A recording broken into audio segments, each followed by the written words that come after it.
लोक के हित के लिए। ये क्या है? मृत्यु लोक, यानी मृत्यु लोक के कल्याण के लिए भगवान कहते हैं हे देव ऋषि, आपने उत्तम प्रश्न किया है, उत्तम विचार कर रहे हैं।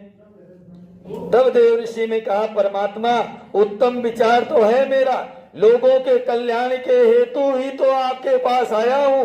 यदि आपके पास आपके भक्तों के दुख दूर करने का कोई उपाय हो, कहते हैं कि छोटा हो बड़ा हो जो भी हो आप बताइए, लेकिन उसे अमीर और गरीब कोई भी कर सके। ऐसा नहीं है कि खाली रुपया वाला ही कर सके महाराज, जिसके पास कुछ ना हो वो भी आपके इस पूजा को कर सके, और जो करोड़पति है वो भी आप पूजा को कर सके। यानी जथा शक्ति तथा भक्ति, जिस तरह से आपने जिसको जो भी धन संपदा मान दिया है उसके अनुसार वह आपकी पूजा करे।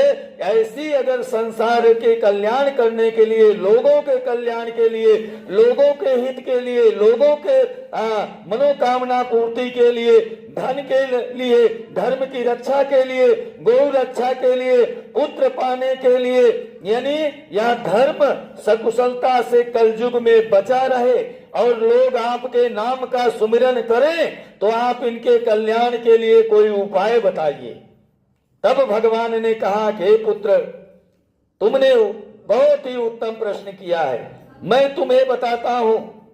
उसी समय भगवान नारायण परम पिता परमेश्वर श्री हरि विष्णु देव श्री सत्यनारायण जी की व्रत कथा के बारे में देवर्षि नारद जी को बताते हैं। देवर्षि नारद जी ने जब सुना सत्यनारायण व्रत कथा, तो देवर्षि ने कहा कि हे परम पिता परमेश्वर, ये सत्यनारायण भगवान कौन है?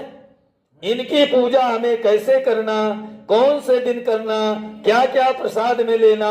तो आप भक्ति भाव से, प्रेम से, हे परमात्मा आप पूरी बात मुझे बताइए।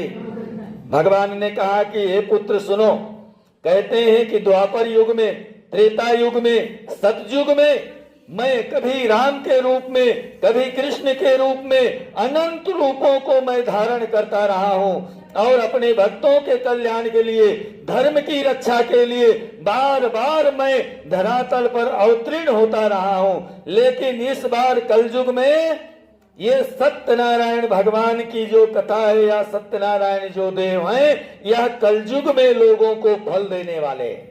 यानी ये मेरा ही रूप होगा जो श्री सत्यनारायण जी के रूप में हर घर घर में पूजित होगा। देवर्षि ने